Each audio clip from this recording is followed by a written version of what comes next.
All right. Thank you for coming, everyone. This is Behind the Book, and today we have Rita Sims Quillen, and we're going to be talking about her book, Wayland. Hi, Rita. Hi, Kate. Thank you so much for having me. I'm always happy to talk about my writing and thrilled to meet some readers anytime that happens. Yes, we're happy to have you here. All right. So, Rita, what got you interested in writing? Like most writers, I think because I love to read. As a little kid, I read, I think, every book in the little tiny, tiny library at Hilton's Elementary School. And so I decided I wanted to write books someday. And I started telling people when I was in the 4th grade that I was going to do that. So turns out I was right. I never did waver from that. Okay, that sounds fun. What does your writing process look like? Well, it varies very greatly on whether, as you know, I write poetry too. And in fact, most people, I'm primarily a poet, and I've written a lot more of that. I have several books of poetry. Those books are more sort of, I get inspired and I get in a flurry of poems, and I'll work over several days based on just some very intense ideas, lines that come into my head. But something like fiction is very different. With fiction, it's a everyday thing. I write usually first thing in the morning. I try to spend several hours in the chair, no matter how productive or non-productive that particular day might be. I have to just sit there and see what happens.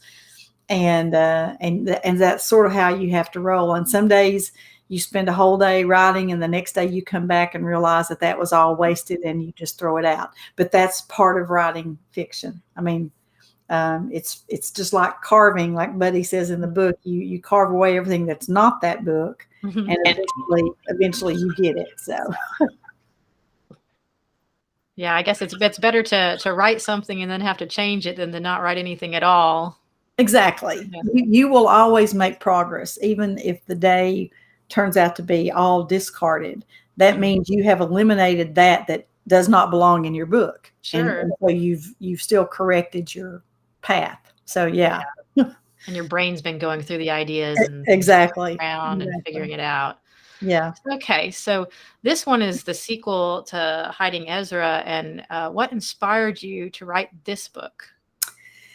Well, with Wayland, I wanted to do a couple of things. One was I wanted to continue on with the minor characters from Hiding Ezra. I loved the cast of supporting characters from that novel so much. I loved Eva. I loved Andrew, who transitioned from sort of a bad guy to a good guy in that book. And so I wanted to continue on with those characters and find out more about what happened to them. But then I also wanted a brand new writing challenge. I always want to have something when I sit down to write a book. I want to do something I've absolutely never done before. And I had never created a truly evil character. So I wanted to do that. That was my goal, was to, and my models were Iago from Shakespeare, and of all people, like Jeffrey Dahmer. Yeah. Sure. And the guy from Silence of the Lambs. I mean, those were the kinds of people I was thinking about. And I want to roll all that into one and create Buddy Newman. So that was the fun challenge for me, was to create this demon. Because the previous book was based a little bit more off of some real events, and this one was taking more into a fictional realm, using characters, basically. Exactly. The first book was very restricted because I knew the story. I just had to make it real. I had to make it live and breathe, but I knew basically what happened. With this one, I had no clue when I started, other than this very evil man was going to show up and try to molest this family's little girl. That was all I knew. And everything else had to be created out of whole cloth. So it was really a challenge, but it was so much fun to do. So what sort of research did you do to prepare for this book? Well, if it not for the Kingsport Public Library, neither of these books would have been written. Hiding Ezra was written straight out of your newspaper archives. As far as all of the filler, the context of that novel, I spent months up in your microfilm room. Yeah. Uh-huh. And then the same way when I did Wayland, I didn't do quite as much primary research on it. I did some just reading about the Great Depression in the area. But I used 2 books from your library. You had Studs Terkel's first-person accounts of many of the hobos from the Great Depression. I've got the name of the book. It's I can't remember it. It's in the opening of Wayland. But I used Studs Terkel's book, and then I used a book by a man named Richard Wormser that's called Hobos in America from 1880 something to 1940 something. And I actually then went out and bought that book. I found a rare copy of it on Amazon and bought it and kept it because it was just so crucial to me to create that world of all about their complex culture, the hobo world, and their language, the sign language, their hobo college, the hobo art, everything was in that book. So all the details that you see in the book came out of one of those 2 books primarily. Oh, yeah. I'd wondered about that sign language concept, little markings and stuff. Made me think of like trailblazes when you go hiking or something. Right. Yeah, very similar, except theirs was more elaborate. Their system was actually quite elaborate, the way they communicated with each other through that. Yeah. I guess, somebody passing by wouldn't even realize what they're seeing. No, you wouldn't pay any attention to it. I got a chance to actually go to the Hobo Museum out in Britt, Iowa, where they have huge displays of all of their sign language, and it's really fascinating. Wow. Yeah, there was quite a bit of it, but you would have paid no attention to it necessarily. You would have just thought it was some kind of graffiti or something kids were doing, and you wouldn't have paid attention. But it was very detailed information about the place and where you could find things, and what to avoid and all that kind of stuff. They communicated through these signs. It was fascinating. Yeah, they have to get pretty creative before the internet. They couldn't just like post on a message board or something. Oh, hey, these people are cool. Don't go there. Right. Yeah. Right. So, did any of your characters or plot developments surprise you while writing this book? Very much so, because, as I said, all I knew at the beginning was about Buddy coming to this family and grooming this family and this child that he intended to harm, unfortunately. But I had a group of short stories that I had worked on about 30 years ago that were, as all writers do, this in the bottom of a drawer. They were not on the computer. They were still just I typed them on a regular old manual typewriter with carbon paper between, to make copies. And it was stuck in the bottom of a drawer. And I was riding along one day thinking about, now I need to show him interacting with the community. I need to show him beginning to reveal himself to people, or various people beginning to figure him out. And all of a sudden it just hit me like a bolt of lightning.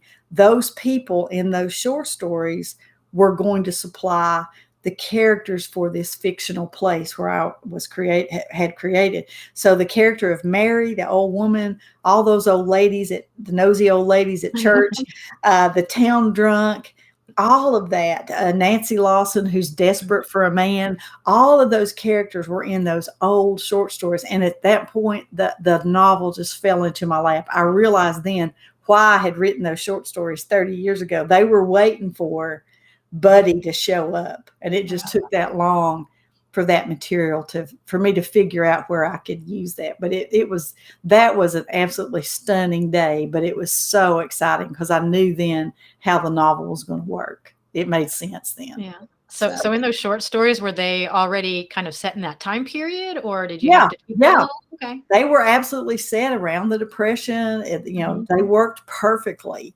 Everything about the culture and the place and how it looked in my head and everything, it was the same community. I'm convinced of it. I just 30 years ago, I hadn't thought of Buddy Newman yet. Sure. He hadn't come along, but the rest of the characters were already there and very real and well developed in my head. I do extensive notes about my characters. I write big, thick profiles, psychological profiles of my characters and all that. So I know tons more than what's in the books.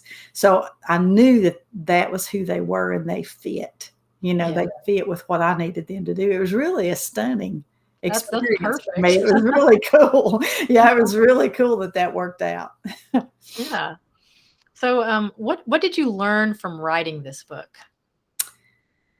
Oh, goodness. I learned that I could do it, that I could totally create a novel out of my head. I didn't know that. I mean, for sure, because with Hiding Ezra, like I said, I already had the plot. I knew what happened. I just had to create characters in a setting and make it real like a film.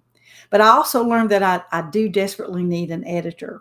And I had a great editor for Wayland, and she was just marvelous and helped me so much. And so that would, if I ever write another novel, I would know that I need this really hardcore sounding board who's there, pointing out time after time when I get my big issue is I struggle with point of view.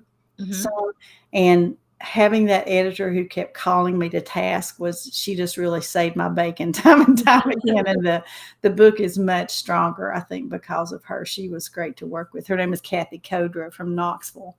And she's both a copy editor and what's called a development editor. And she was great to work with.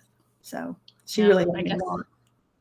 You need someone to pull you out of your own head sometimes. Absolutely. You need a person to go, wait a minute, do you realize this, this sounds like this, or do you realize that this person really probably couldn't see that or wouldn't know that, or just these little things that you're so caught up in it and you know the material so well, it's hard to get inside a reader's head and see it from their perspective and you don't realize sometimes that you're maybe confusing them or leaving something out in fiction. It's very easy to do because, like I said, it's already a finished movie in my head. I can see every shot, know, but everybody else can't, obviously. So, especially if you've got extensive psychological profiles in your head, all this background information that your brain is filling into the story that they don't have. Exactly.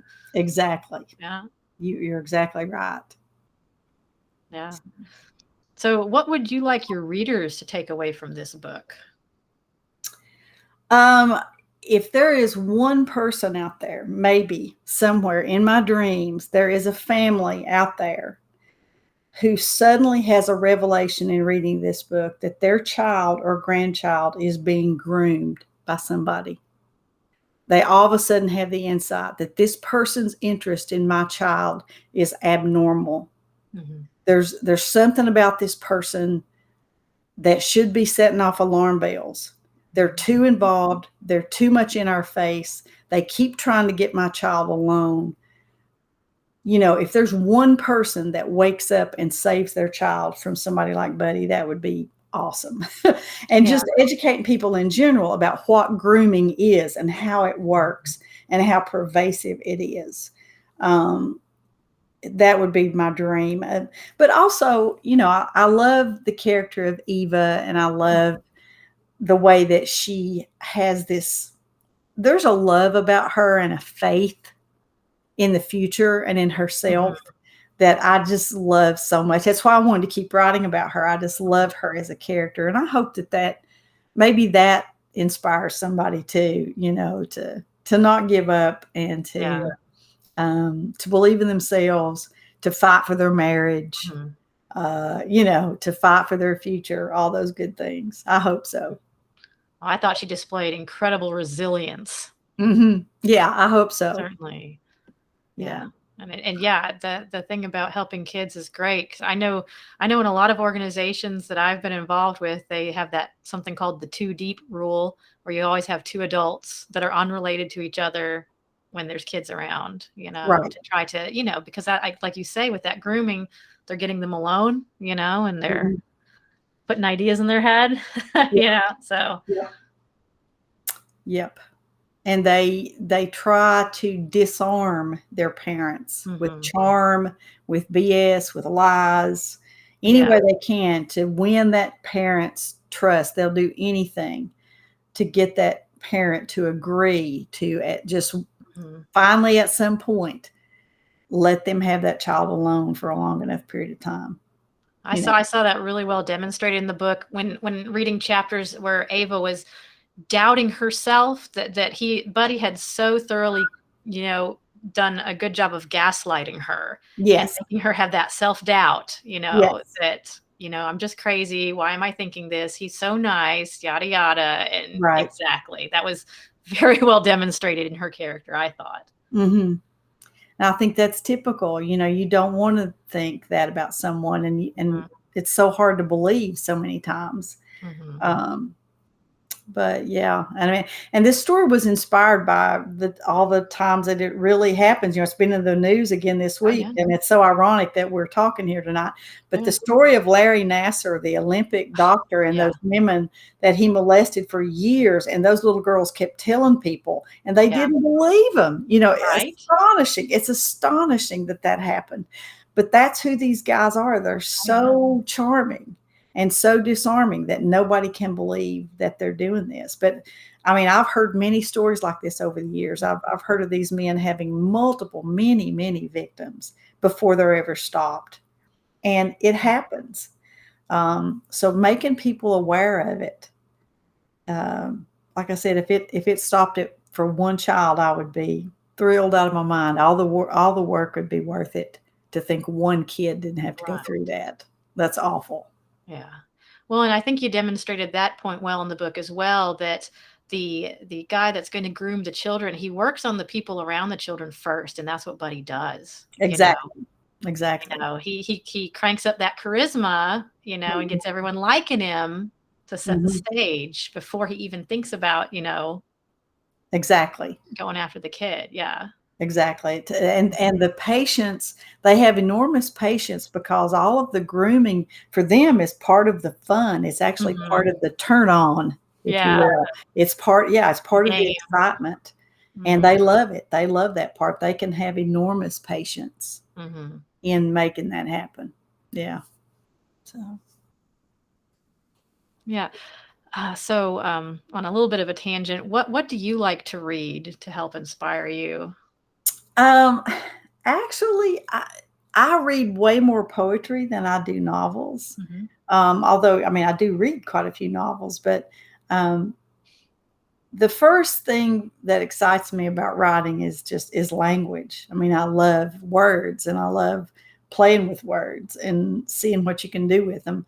And poetry is and always will be my first love. If I had my druthers and said, if you could do anything in the world right now, what would you do? I'd write a great poem. Yeah, sure. The greatest thing that I can do, as far as I'm concerned. That's the ultimate achievement. So, and I don't do that very often, but it's a wonderful, wonderful feeling to do. And so I'm more inspired by just reading beautiful language than I am necessarily by reading someone else's novels. If I'm writing, I would tend to read poetry. So, what are your next projects that you're working on? I don't have one going right now. The pandemic has just totally fried my brain. It seems like I just don't have any interest in writing that much right now. I've got some old stuff that I want to, that I fizzled out when I was working on it. It never did mature or whatever. And I want to go back and look at that and see if there's anything in there that I can salvage, because there was some interesting stuff in there that interested me. It just never did.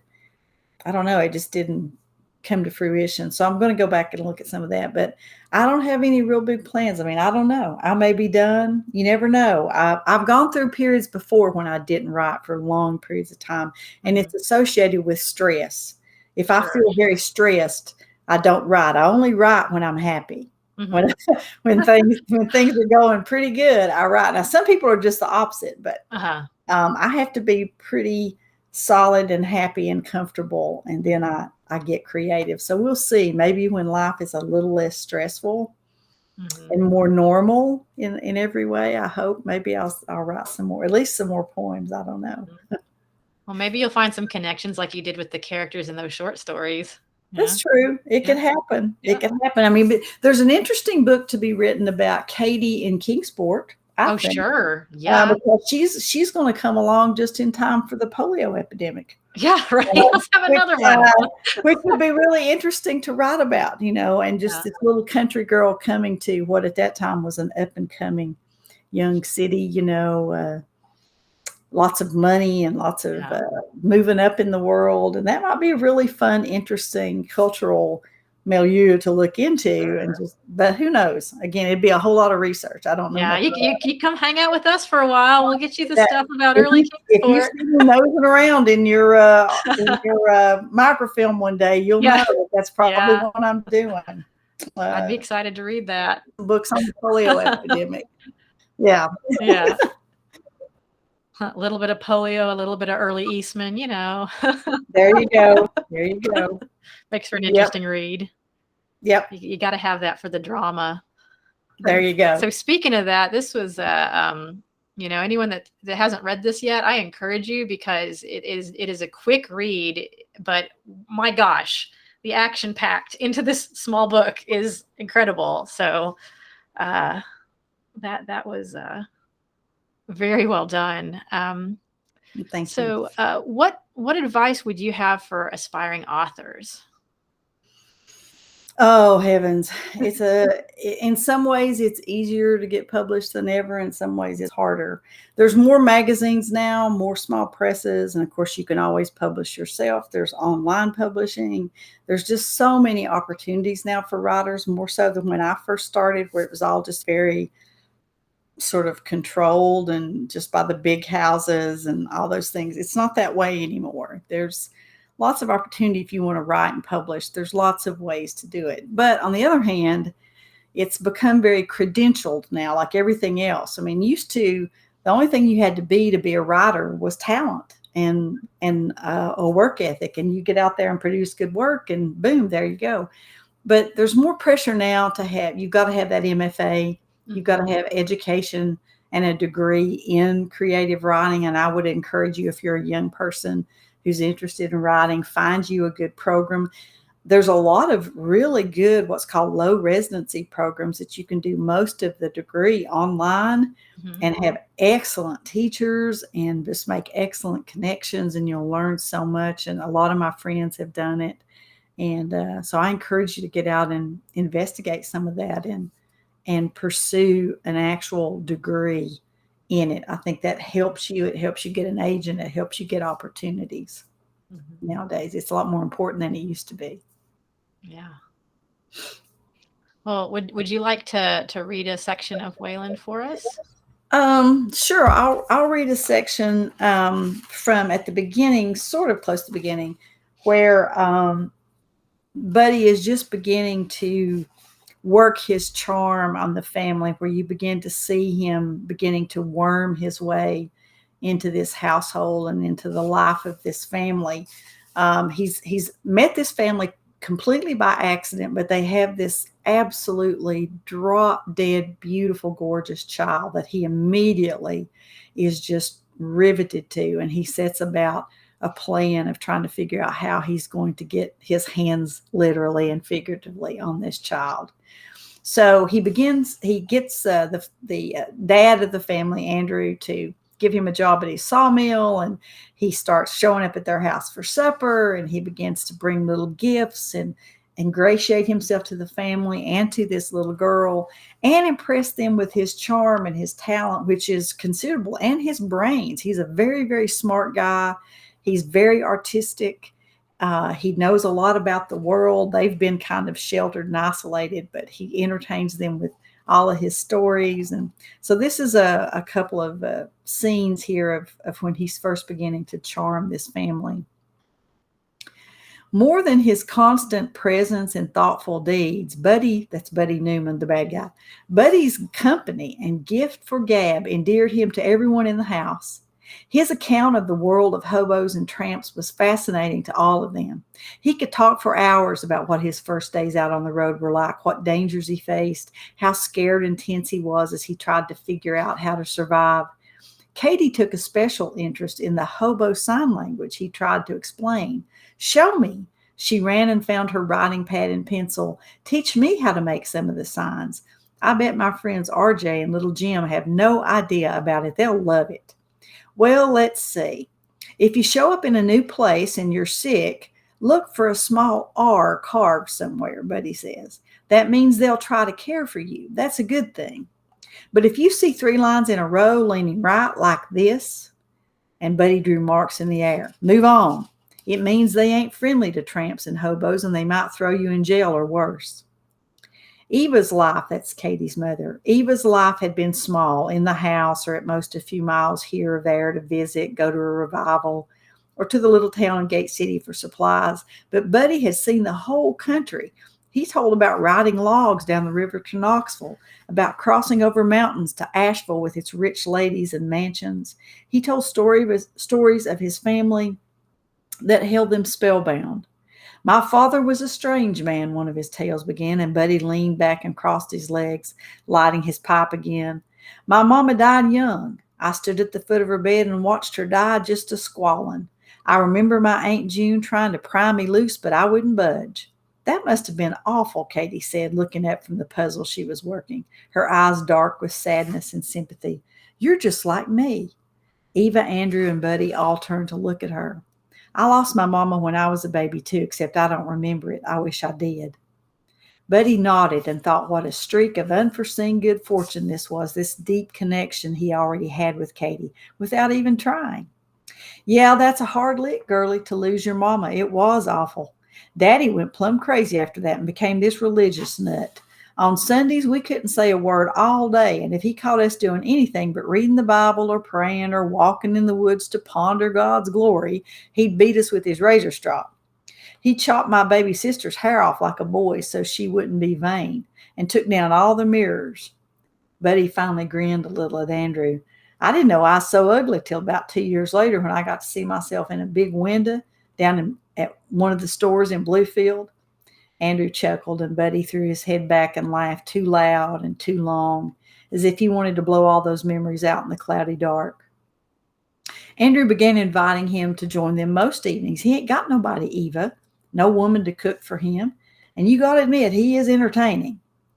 Buddy would almost always bring little gifts of some kind. He gathered flowers of all colors for Eva and arranged them into a bouquet with cattails from along the river. He brought Katie an Indian arrowhead and a drawing of what he called an Indian princess. For Andrew, he brought a deer antler polished and sharpened to be used as a knife handle, and he sawed another one into little pieces that could be used as decoration for a coat or a man's hat band. Eva was a little concerned. Yes, he told great stories, but it felt weird having someone like him, someone they didn't really know, around all the time in their house, like he was a member of the family. It didn't take Eva long to realize Buddy was no ordinary drifter. The few others she'd ever had interaction with were often drunks or didn't seem right in the head. Most of them couldn't even read or write, but Buddy didn't fit that mold. Every week seemed to bring some new, stunning revelation. They knew he had artistic ability, but the depth and diversity continued to be revealed. One evening on the porch, he pulled a coin out of his pocket and handed it to Katie. What's this for? She looked puzzled. Look close at it, Buddy said, puffing on his pipe.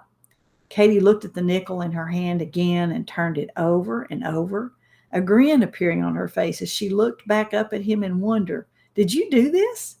Buddy only nodded. Mama, look at this. She jumped up and gave the nickel to Eva.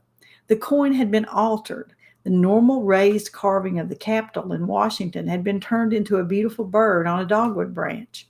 Work so detailed, so tiny. How? Eva said. How did you do this? I just studied till I found the bird and then chipped away everything that was something else. He let a grin curl his lips. A watchmaker let me have his little magnifying glass headband and some tools with tiny, sharp points. They call them hobo nickels. Eva had never heard of them, and she was amazed and fascinated. Buddy pulled several more out of his pocket. One had been transformed into a scary skull with earrings and a scarf like a pirate. Another one featured a beautiful mermaid. One had been crafted into a bunch of strange, interlocking shapes. Eva shook her head in disbelief. He reached in his pocket and pulled out a tiny pouch. I use these little tools. Can you make one just for me? Katie peered over his shoulder. Buddy turned and smiled his biggest smile at her. Sure, girlie, what do you want on it? Katie wrinkled up her nose for a minute and smiled. A beautiful doll like Miss Blair has at the store at Christmas time. Well, I'll go down there and look at one, but I'll do my best. Anything for our sweet girl, right, Andrew? They first became aware of Buddy's knowledge of poetry after supper one evening. They made a cozy fire and enjoyed fried apple pies for dessert. Eva cleared the dishes and Katie read. The house had fallen quiet except for the soft clucking from a hen out back and the rustling of tree limbs in the yard. Buddy lit his pipe and puffed little rings. Katie looked at him and the sound and smiled. She told him she liked the smell of pipe tobacco because it reminded her of her uncle, Edward, who Katie had called Papa as a baby, and that pleased Buddy immensely. Not many women appreciated tobacco that way. He puffed on his pipe and then began to speak, softly, without looking at anyone. A thing of beauty is a joy forever. Its loveliness increases, it will never pass into nothingness, but still will keep a bower quiet for us and a sleep, full of sweet dreams and health and quiet breathing. Therefore on every morrow are we wreathing a flowery band to bind us to the earth, spite of despondence, of inhuman dearth, of noble natures, of gloomy days, of all the unhealthy and o'erdarkened ways. Made for our searching, yes, in spite of it all, some shape of beauty moves away the pall.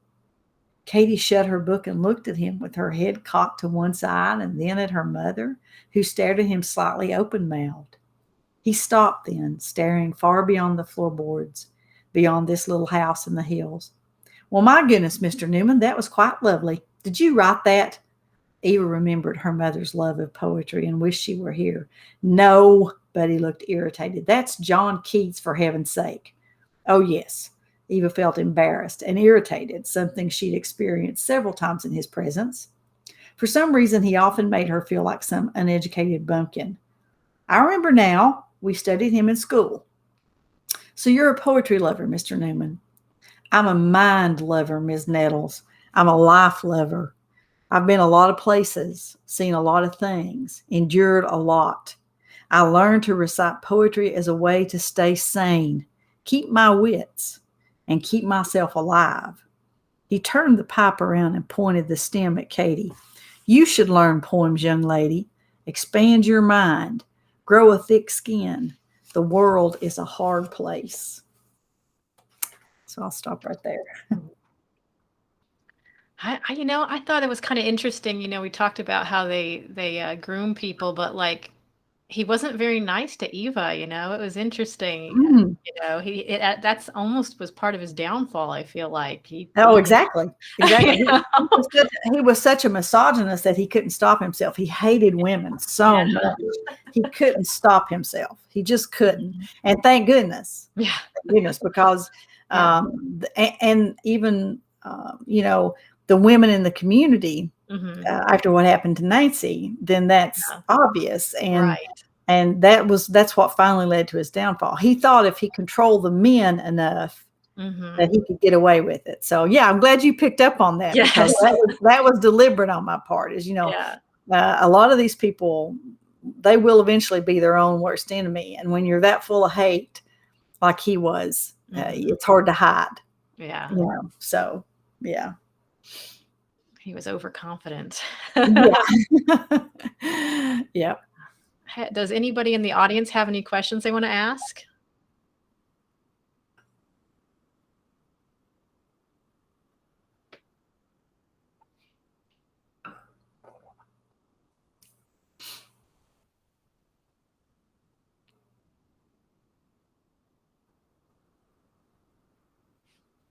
You can either type or turn on microphones if you haven't turned on your microphone.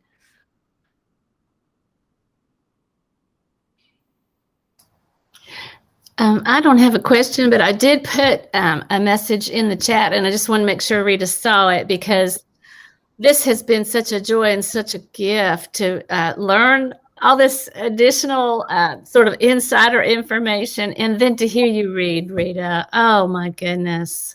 Thank you, Carrie. I just saw your note. I just pulled it up. I'm so honored that you're here. Carrie is an amazing poet. She's the poet laureate of Ohio. Oh, wow. She's here with us tonight. So she's an incredible talent herself. So thank you so much for being here, and I appreciate that. I do. It's very kind of you. Well, I can't say enough good things about the book. It was really, I can't say, I don't want to say enjoyable so much as, it was riveting, I guess would be better to say, because obviously there was some things happening that were, emotionally difficult to go through, but, it's worth the payout, I feel like. Yeah. Yeah. If you want a more lighthearted book, I would recommend Hiding Ezra. Read the first book. It's a totally different book, totally different kind of story. There's a lot more humor in it. But again, that's why I wanted to do something totally different with Wayland. And I knew this one was really going to throw people for a loop. They didn't see Wayland coming because it's very different from Hiding Ezra. But yeah, especially with it being the sequel, But I mean, even if you're looking for the suspense, I'd say go ahead and read Hiding Ezra first anyway, just to get introduced to some of the characters and, have that background. It's right. Yeah, I think you appreciate Eva much more if you read them in order. At least I think so. But I mean, I'm just one reader as well. But to me, knowing Eva's backstory more fully and then seeing how she grows in this book is really satisfying, I think. And that's why I feel like you come to admire her more, even in the second book than you do the first one. Yeah. Yeah. She's a wonderful. And it helped to have Andrew's background as well. It helped to have that. Yeah, exactly. Yeah, understanding the source of his insecurity, I think, really adds to this book as well. I think reading them in order I think it makes you enjoy them better. I really do. Yeah, because I really remembered that from Hiding Ezra, the insecurities that he had, and like, wow, Buddy just comes in here and Andrew was the perfect. Oh, absolutely. He's a perfect patsy. I mean, he was ripe for the picking for this guy. Yeah. And if you know anything about sociopaths, then you know that. And that's one thing I forgot to mention is a lot of research I did was about sociopaths and how they think, how they really don't view other people anything like we do, normal people do.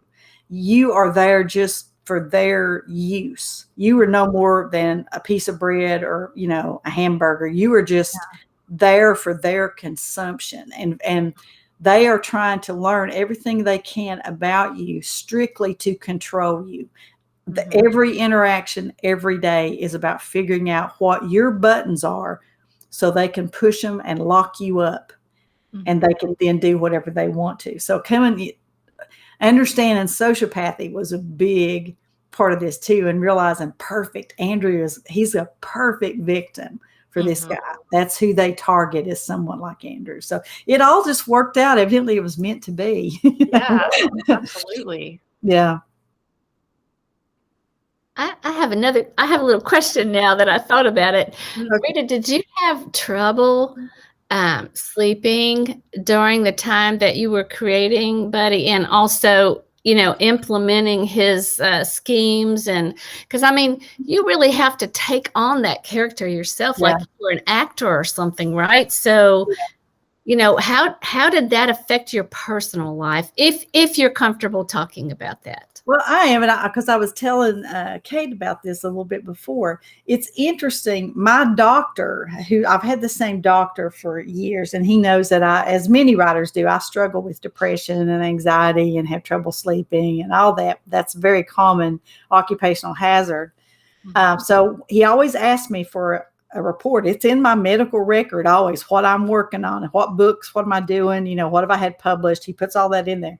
And so he started asking me, I started telling him about Wayland, and it was so funny. I'll never forget it, because he's typing at the computer and all of a sudden he gets this really stricken look on his face and he's looking at me like, I don't know. He just stops. He says, are you sure that this is a good idea?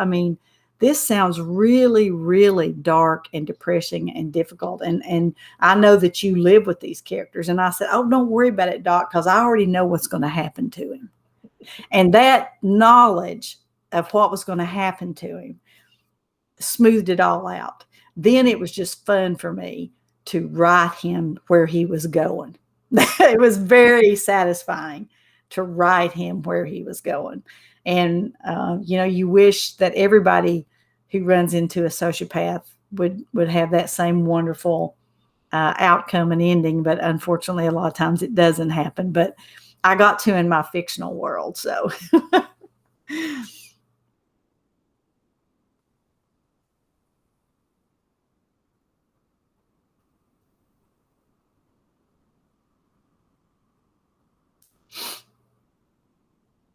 I think that kind of thing can be helpful for people, when they're reading. I know one of my professors at in library school, he researched bibliotherapy, just the concept of books helping with that sort of thing and dealing with emotions.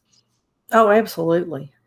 Absolutely, it does. I think that's one of many reasons that we read, or that we should read, novels, is there's just really no other experience in life where you get a chance to sort of crawl inside somebody else's head and somebody else's life and watch how they respond to maybe things that you've been through or things that you fear you might go through, whatever it is.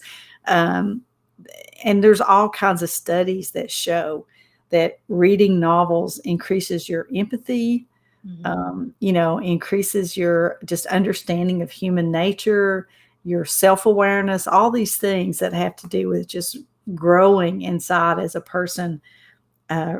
There's benefit to be found in reading novels. Yeah. In that. Yeah. I even see it in my daughter, as young as she is, she's affected by books. Yeah, for sure. For sure.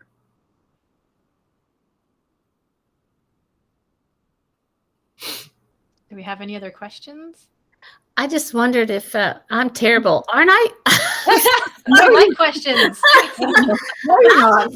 I just kind of wondered, since you're recording this, I don't know if people can see the chat, or maybe you're going to tell people. I mean, I know where to buy your books, Rita, but maybe not everybody does. So you might want to let them know that. So in case, a good idea. You're so smart. See, you're a smart lady. That you can go to my website, ritasimsquillen.com, and there's links to all the places you can get my books. Of course, they're available at all the likely suspects. You can order them from Barnes & Noble, Amazon. You can order them from your local small bookstore. You could order them from Target. You could, they're all available online, or at least the more recent ones, especially the 2 novels and my 2 most recent poetry books, are all available through all of the likely sources. And then for those of you who are local, I Love Books in the Fort Henry Mall and Kingsport Mall. Glenn has been a wonderful supporter of mine from the get-go, and he always has all of my books. They're all signed. He may come over there and sign them all when I'm driving through Kingsport. So he's always got all my books signed. So if you'd like to have one that's signed, he's got them over there in the store too. So thank you for that question. Yes, thank you for reminding us that. I appreciate that. Mm-hmm.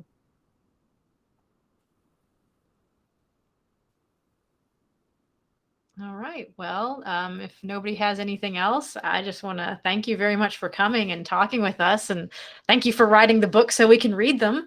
Oh, thank you. Thank you for having me. Thank you all for taking time out on a beautiful evening, for stopping by. I hope you will check out my books and meet my characters. I love them, and I'd love for you to meet them too. So thank you all for being here, and have a wonderful rest of your week. Thanks, everybody. Good night. Night.